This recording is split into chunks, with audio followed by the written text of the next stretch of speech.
Cet œil spectaculaire, une étoile mourante, est une usine à nanoparticules complexes. C'est la découverte étrange qu'a fait James Webb en observant TC1 à 10 000 années-lumière de la Terre. Les nanoparticules en question sont des fullerenes, un assemblage cylindrique de 60 atomes de carbone ayant la forme d'un ballon de foot. Mais le plus fascinant, ce n'est pas leur forme, c'est tout simplement leur présence. Ces objets, découverts en laboratoire en 1985, ont longtemps été considérés comme trop complexes pour se former directement dans l'espace. Mais voilà qu'on les découvre en grande quantité autour d'une étoile en fin de vie, comme si cette mort stellaire devenait une fabrique à chimie complexe.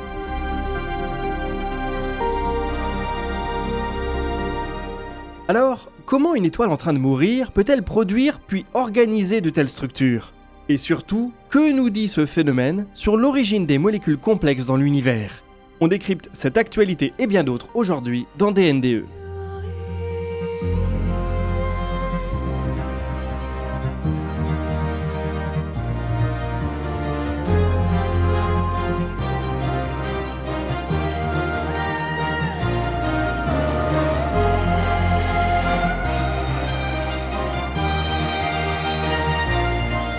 Bienvenue dans DNDE, l'émission qui vous résume l'actualité spatiale tous les mardis à 18h. Dormir dans l'espace, ce n'est pas simple. Entre le bruit des machines, la disparition du cycle jour-nuit et le stress de la mission, la perte de qualité du sommeil est réelle. Malheureusement, sur Terre aussi, on est nombreux à avoir du mal à enchaîner les nuits paisibles. C'était également mon cas jusqu'à ce que je teste un matelas Emma. Ce qui m'a honnêtement surpris, ce n'est pas seulement le confort, mais aussi toute la technologie qu'il y a derrière. Le matelas Emma original est conçu avec 5 zones de soutien qui répartissent la pression de façon assez intelligente. Concrètement, ça veut dire moins de tension au réveil et une sensation d'être bien maintenu sans s'enfoncer dans le matelas. La mousse à mémoire de forme s'adapte vraiment à la position du corps pendant la nuit. Le matelas Emma Original Pro est lui pensé pour optimiser la gestion de la température. Avec sa couche ergocelle, le matelas reste respirant et ça évite de se réveiller en pleine nuit parce qu'on a trop chaud. Et à côté de ça, j'ai testé leur couverture lestée qui est un peu différente de ce qu'on connaît. Elle exerce une légère pression sur le corps, ce qui donne une sensation assez relaxante, qui aide à décrocher plus vite le soir, surtout quand on a du mal à calmer le mental. Emma propose aussi pas mal d'accessoires, des oreillers, couettes, sur matelas, qui peuvent également contribuer à améliorer vos nuits. En ce moment, Emma fait ses promos de printemps, les French Days, du 28 avril au 8 mai, avec jusqu'à moins 50% sur le site. Et en plus, vous avez 10% supplémentaire avec le code HUGOLISOIRE YT en majuscule, valable jusqu'au 23 juin sur les produits déjà en promo. Si vous hésitez à vous lancer, vous avez 100 nuits pour tester le matelas, avec retour gratuit si ça ne vous convient pas, et une garantie de 10 ans. Personnellement, je ne pensais pas que changer de matelas ferait une vraie différence, mais clairement ça joue sur l'énergie au quotidien. Si vous voulez donner un coup de boost à votre sommeil, c'est l'opportunité parfaite. Et si ça vous intéresse, les liens et les conditions générales de vente sont en description sous la vidéo. Et nous, on retourne aux actualités spatiales. Les fullerenes sont une forme particulière du carbone, un peu comme le graphite ou le diamant. Leur structure est fermée et creuse, composée de pentagones et d'hexagones imbriqués. C'est ce qui fait qu'on le compare souvent à un ballon de football. Le fullerène le plus emblématique, le C60, forme une sphère parfaite de 60 atomes. Cette architecture lui confère des propriétés uniques, une grande stabilité chimique et une capacité à piéger d'autres atomes. Cela en fait une véritable nanoparticule qui est aujourd'hui utilisée dans plusieurs industries. Les fullerenes ont été identifiés pour la première fois en 1985 par Harold Kroto, Robert Curl et Richard Smalley. Leur découverte et la compréhension de cette nouvelle forme de matière leur a d'ailleurs valu le prix Nobel de chimie en 1996. Une fois leur existence prouvée, les fullerenes ont cessé d'être de simples curiosités de laboratoire. On en a retrouvé des traces dans des environnements naturels sur Terre, par exemple dans certains cratères d'impact où les conditions de température et de pression ont permis leur formation. Les astronomes ont cependant longtemps débattu pour savoir si leur assemblage spontané dans l'espace était possible. Le rayonnement intense et la faible densité de carbone forment un environnement franchement difficile pour une molécule aussi complexe.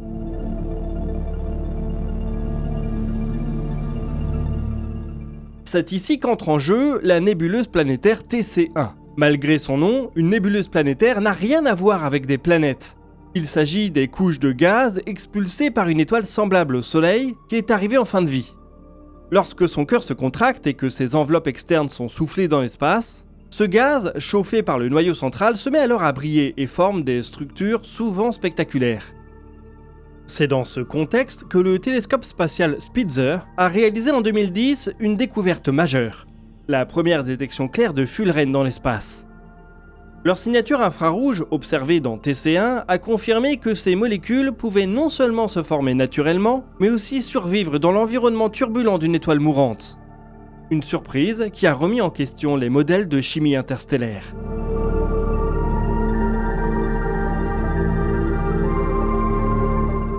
Ce qui rend TC1 particulièrement intrigante, c'est qu'elle fait figure d'exception. Des milliers de nébuleuses planétaires ont été observées et une seule poignée présente des signatures claires de fullerènes. Pourquoi ces molécules apparaissent-elles ici et presque nulle part ailleurs? Les conditions exactes de leur formation restent mal comprises. Est-ce dû à la composition initiale de l'étoile, sa température, son rayonnement, la dynamique du gaz? C'est précisément cette rareté et cette énigme qui ont motivé de nouvelles observations avec James Webb. Le télescope spatial de la NASA a pu mettre à profit son immense miroir et son instrument MIRI pour imager TC1 avec des détails incroyables.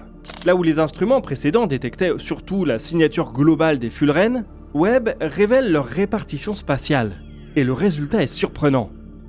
Ces fullerènes forment eux-mêmes une sorte de fullerène géant, comme une coquille autour du cadavre de l'étoile. Cette répartition précise est pour le moment un mystère. Elle pourrait être liée à des processus dynamiques encore mal compris, comme des ondes de choc ou des interactions entre différentes couches de gaz éjectées à des moments distincts. Les fullerènes semblent en tout cas pouvoir se former en grand nombre lors de la mort de certaines étoiles. S'ils peuvent rester suffisamment stables, ils pourraient même avoir un rôle non négligeable dans l'émergence d'une chimie organique complexe dans le cosmos. Ils pourraient ainsi se retrouver disséminés dans des systèmes sur des comètes, sur des astéroïdes, des planètes, et pourraient servir de base pour former de longues chaînes carbonées. La mort de certaines étoiles fournirait ainsi un coup de pouce à l'émergence d'une chimie complexe à d'autres endroits de l'univers. Pour en avoir le cœur net, il faut multiplier les exemples. Et pour aller plus loin, l'équipe qui a produit cette magnifique image de TC1 prévoit désormais d'étendre ce type d'observation à 2 autres nébuleuses planétaires connues pour abriter des fullerènes. L'objectif est simple, déterminer si TC1 est un cas unique ou si cette organisation en coquille et cette chimie particulière se retrouvent ailleurs. En comparant plusieurs environnements, les chercheurs espèrent identifier des conditions précises qui favorisent la formation de ces molécules. Ces futures observations avec James Webb pourraient ainsi transformer une curiosité isolée en un phénomène astrophysique un peu mieux compris.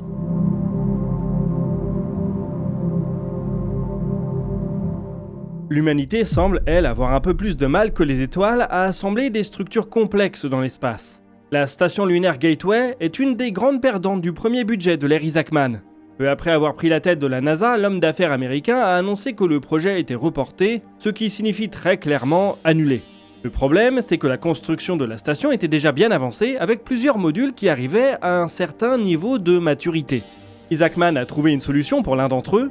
Le module PPE, qui devait servir à la propulsion et à l'approvisionnement en énergie, sera reconverti comme base d'un vaisseau nucléaire électrique, le SR1 Freedom, qui prendra la route de Mars d'ici quelques années. Il y a au moins 2 autres modules qui étaient pas mal avancés, le module Halo, fourni par Northrop Grumman, et le module IHAB, procuré par l'Agence spatiale européenne. 2 modules pressurisés destinés à accueillir des équipages, qui étaient surtout construits par Thales Alenia Space, la co-entreprise franco-italienne, sur son site de Turin. La semaine dernière, lors d'une audition devant le Congrès américain, Isaacman a avancé que ces 2 modules souffraient de corrosion, à tel point qu'ils auraient été inutilisables avant 2030. C'est une affirmation très sérieuse et franchement étonnante. Thales Alenia Space construit bien des modules pressurisés, pour les cargos Cygnus, pour la station d'Axiom et à l'époque pour l'ISS et la navette spatiale. Et jamais, aucun de ces acteurs ne s'est plaint de corrosion. Il y a des images publiques de ces modules où aucun problème ne semble visuellement détectable. Maxime et moi avions par ailleurs eu la chance de voir ces modules en construction directement à Turin il y a quelques années. J'ai beau fouiller mes images de l'époque, il n'y a pas la moindre trace de rouille. Isaacman semble jusqu'ici avoir fait preuve d'honnêteté et de pragmatisme dans sa gestion de la NASA, quitte à dire des vérités dures à entendre. Et de toute manière, quelques jours plus tard, l'ESA et Northrop Grumman ont confirmé ces dires. D'après Eric Berger, journaliste spatial américain, les modules de la station d'Axiom seraient touchés par le même phénomène. On attendra une réaction officielle de Thales Alenia Space, et surtout des détails plus précis sur l'étendue de cette corrosion, puisqu'une fois encore sur les images de la construction et du transfert du module, rien de visible. Il faudra de toute manière probablement leur trouver une nouvelle utilité, puisque la Gateway n'est officiellement plus.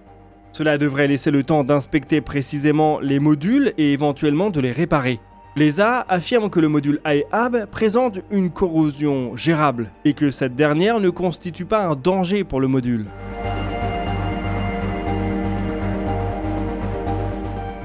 Les modules de la Gateway sont loin d'être le seul problème concernant le matériel dont la NASA a besoin pour Artemis. Il y a également les atterrisseurs lunaires qui se laissent désirer. Le Starship ou une version du Blue Moon doivent être prêts l'année prochaine pour une démonstration en orbite basse avec la mission Artemis 3. Pas impossible, mais il va falloir faire des progrès rapides.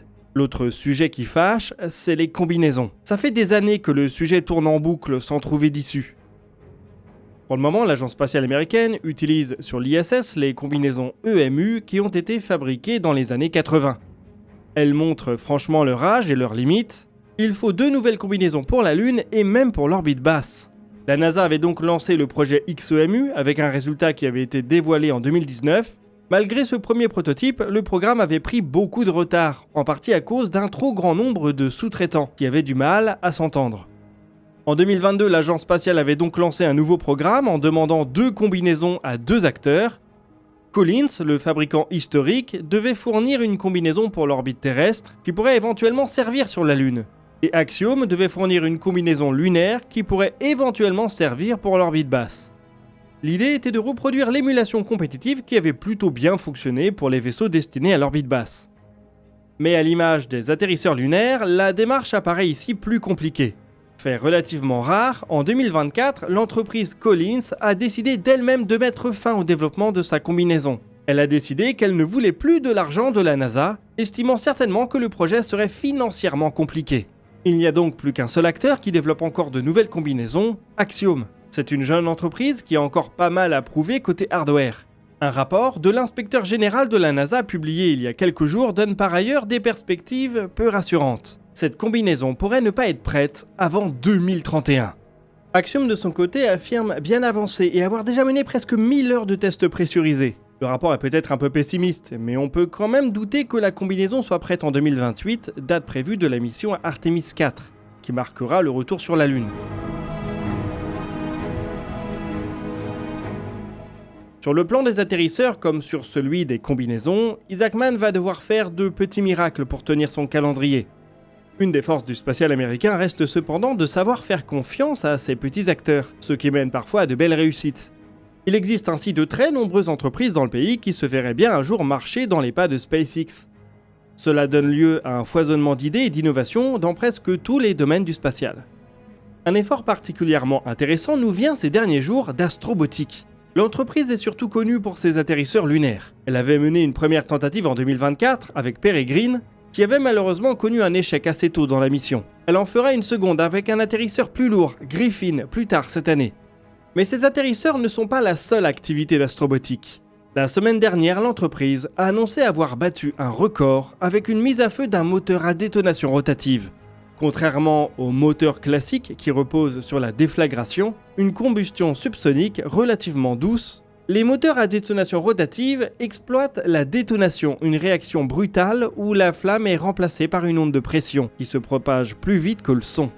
Dans une chambre annulaire, ce front de détonation tourne à un rythme effréné, avalant en continu un mélange de carburant et d'oxydant fraîchement injecté. Cela permet théoriquement une combustion plus efficace. La contrepartie, c'est que ces moteurs sont très instables. Le front de détonation peut facilement être perdu à la moindre perturbation. C'est pourquoi ces moteurs n'ont jamais connu d'application concrète. Depuis quelques années, cependant, plusieurs acteurs commencent à produire des tirs de plus en plus stables. Astrobotic vient justement de les rejoindre. L'entreprise a annoncé avoir mené une campagne avec 2 prototypes d'un moteur à détonation rotative baptisé Chakram. 9 essais qui ont cumulé 470 secondes de fonctionnement. Un seul de ces essais a duré à lui seul 300 secondes, soit 5 minutes. Ce qui établit un record de longévité. C'est le bon ordre de grandeur pour mener une mission spatiale. On est donc peut-être doucement en train de voir les moteurs à détonation rotative arriver à maturité. Le Chakram est par ailleurs un des moteurs de ce type les plus puissants jamais conçus, avec 2 tonnes de poussée. Reste à voir ce qu'Astrobotic va en faire. Le chakram pourrait être intégré à des véhicules de transfert orbitaux, voire à des atterrisseurs lunaires, ce qui théoriquement devrait pouvoir augmenter leur charge utile. À voir si la NASA serait prête à sacrifier la fiabilité des moteurs plus classiques mais mieux connus pour gagner un peu de performance. Voilà qui nous amène au bout de cet épisode de Dernières Nouvelles des Étoiles. Je vous rappelle que vous pouvez bénéficier de 10% de remise supplémentaire sur les French Days d'Emma avec le code HugoLisoireYT, qui est valable jusqu'au 23 juin. Le lien est en description. Vous pouvez partager vos questions et vos remarques dans les commentaires. N'hésitez pas à consulter la description pour retrouver nos sources. Quant à nous, on se retrouve jeudi pour un nouveau dossier de l'espace. Et d'ici là, citoyennes, citoyens, portez-vous bien.